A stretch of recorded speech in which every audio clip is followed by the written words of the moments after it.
Olá, meus amigos e minhas amigas. Iniciamos nosso vídeo de hoje falando sobre um ataque intenso feito pela Rússia contra a Ucrânia.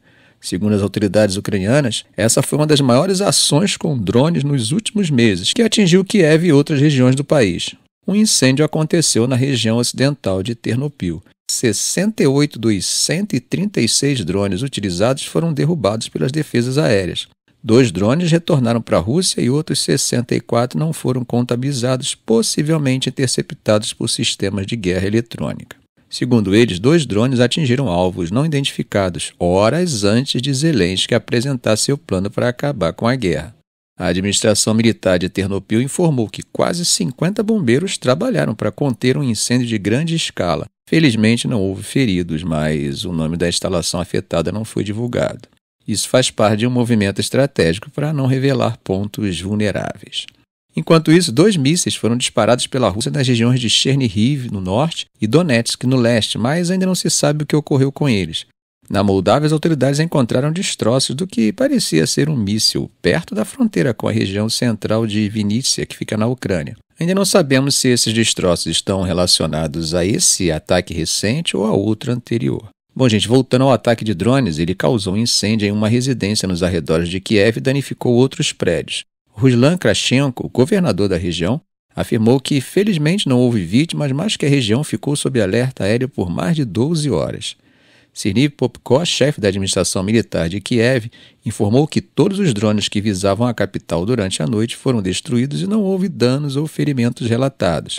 Bom, gente, mudando de assunto, segundo a agência de notícias TASS, um oficial militar russo que havia retornado da Ucrânia foi assassinado em um ataque em uma vila na região de Moscou. Fontes da polícia acreditam que o assassino esperou pelo carro do militar antes de agir. A mídia russa identificou a vítima como Nikita Klenkov e, de acordo com o site Important Stories, ele era um oficial do Serviço de Inteligência Militar GRU. Mas não houve confirmação oficial sobre a identidade dele. A TASS relatou que pelo menos 3 tiros foram disparados contra a janela do carro enquanto ele dirigia, fazendo o veículo bater na cerca de uma casa. Enquanto isso, as forças russas avançam em direção ao centro de suprimentos de Pokrovsk, no leste da Ucrânia, se aproximando de uma mina de carvão coke essencial para a indústria de aço do país. As tropas russas estão a cerca de 12 quilômetros de Pokrovsk, pressionando as defesas ucranianas que já estão sobrecarregadas. Milhares de moradores fugiram e estradas e ferrovias para outras cidades estão em risco de serem cortadas. Perto do centro de Pokrovsk há uma mina que produz um tipo especial de carvão usado para fazer coke, que é essencial na produção de aço, a segunda maior fonte de receita da Ucrânia depois da agricultura. Nos primeiros 8 meses desse ano, as exportações de metais chegaram a quase 2 bilhões de dólares, dinheiro que, é claro, é essencial para manter o país funcionando durante a guerra. Segundo Alexander Kalenkov, chefe da Associação dos Siderúrgicos Ucranianos, perder a mina de Pokrovsk pode fazer a produção de aço despencar. Segundo ele, a mina poderia produzir até 7,5 milhões de toneladas de aço até o fim do ano, e no próximo ano eles esperavam chegar a mais de 10 milhões.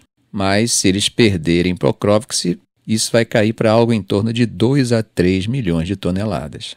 Anatoly Staravoit, chefe da Associação de Coque, afirmou que a Ucrânia produziu cerca de 3,5 milhões de toneladas de coca em 2023, usando carvão extraído exclusivamente em Pokrovsk. Segundo eles, não sabem onde conseguir carvão se Pokrovsk for tomada. Isso pelo fato de que importar não é fácil, não é simples trazer pelo mar. Embora a Ucrânia tenha portos de água profunda no Mar Negro, trazer grandes volumes de carvão enfrenta riscos militares e dificuldades logísticas. Isso pelo fato de que esses portos foram projetados para exportar, não para importar. Kalenkov também disse que, mesmo com importações, a oferta não seria suficiente e os custos de produção subiriam. As alternativas mais prováveis seriam os Estados Unidos e países africanos, como a África do Sul. Alguns produtores estão acumulando estoques para se prevenir contra possíveis interrupções. A maior siderúrgica da Ucrânia, a ArcelorMittal Kryvyi, disse que está substituindo o carvão local por materiais importados e mantendo reservas altas. Um representante da indústria do aço comentou que eles esperam encontrar outras fontes de carvão coke na Ucrânia, caso a mina de Pokrovsk seja ocupada, mas que as importações seriam inevitáveis e aumentariam os custos, tornando o aço menos competitivo. Segundo a União dos Siderúrgicos, nos primeiros 8 meses de 2024, a Ucrânia produziu mais de 4,3 milhões de toneladas de aço laminado e 66% disso foi exportado. A maior parte, cerca de 72%, foi para países da União Europeia. Então perceba, gente, que a gente normalmente quando fala de Pokrovsk, a gente fala sobre o ponto de vista militar, estratégico, de logística. Mas também temos que pensar nessas questões econômicas que às vezes passam despercebidas. Bom, mudando de assunto, Zelensky hoje apresentou o seu aguardado plano de vitória, pedindo aos aliados que tomem medidas urgentes para fortalecer Kiev e acabar com a guerra com a Rússia no ano que vem. Como temos visto, com as tropas russas avançando no leste e o inverno difícil se aproximando, Zelensky disse que seu plano tem 5 pontos principais que dependem dos aliados, incluindo um convite para a Ucrânia se juntar à OTAN, além de apoio militar. Em troca, ele ofereceu um papel no desenvolvimento dos recursos minerais do país e afirmou que as tropas ucranianas poderiam reforçar a segurança da OTAN, substituindo algumas forças dos Estados Unidos na Europa. Junto com nossos parceiros, precisamos mudar as circunstâncias para que a guerra termine, independentemente do que Putin queira. Zelensky afirmou que seu plano é necessário para forçar o Kremlin a negociar de forma honesta, embora tenha reconhecido que alguns aliados veem o fim da guerra de forma diferente. Mas, segundo ele, a Ucrânia está aberta à diplomacia, mas à diplomacia honesta. Ele ainda propôs criar um pacote de dissuasão estratégico não nuclear na Ucrânia para se proteger contra ameaças da Rússia e destruir o poder militar russo. O plano também prevê um papel ocidental na proteção dos recursos minerais da Ucrânia e na reconstrução pós-guerra. Bom, para ele esse plano é um grande teste para a vontade política dos principais aliados de Kiev, que já enviaram bilhões de dólares em armas enquanto enfrentam seus próprios receios sobre uma escalada do conflito. A OTAN declarou que a Ucrânia está caminhando para adesão, mas não chegou a emitir um convite formal. Mark Rutte, o novo chefe da aliança, disse que o plano é um forte sinal, mas que, por hora, não poderia apoiá-lo integralmente. O Kremlin afirmou que é cedo para comentar em detalhes, mas que Kiev precisa cair na real e perceber a futilidade de suas políticas. Zelensky também destacou a importância de seus parceiros se manterem unidos e reiterou seu pedido por apoio para ataques de longo alcance contra a Rússia, mencionando uma lista clara de armas e defesas aéreas necessárias. Segundo ele, se eles começarem a agir agora com este plano de vitória, eles poderiam acabar com a guerra no ano que vem. Zelensky disse que viajará a Bruxelas para um encontro com líderes da União Europeia e que já apresentou o plano ao presidente dos Estados Unidos, Joe Biden, e também aos líderes da Grã-Bretanha, França, Itália e Alemanha.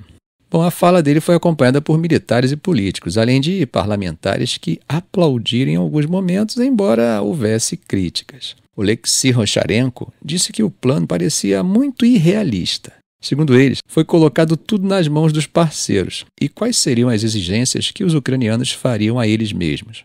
Roman Lozisky, do partido de Zelensky, disse que o plano parecia fantasioso, mas lembrou que pedidos anteriores, como caças F-16, também pareciam impossíveis e acabaram dando certo. Mudando de assunto e atravessando o Mediterrâneo, ativistas de direitos humanos criticaram a decisão da União Europeia de receber o príncipe saudita Mohammed bin Salman em uma cúpula em Bruxelas, 6 anos após o assassinato de Jamal Khashoggi. É um dos 6 representantes do Golfo na primeira cúpula entre a União Europeia e o Conselho de Cooperação do Golfo. A reunião deve mostrar as diferenças entre Ucrânia, Oriente Médio e futuras relações comerciais.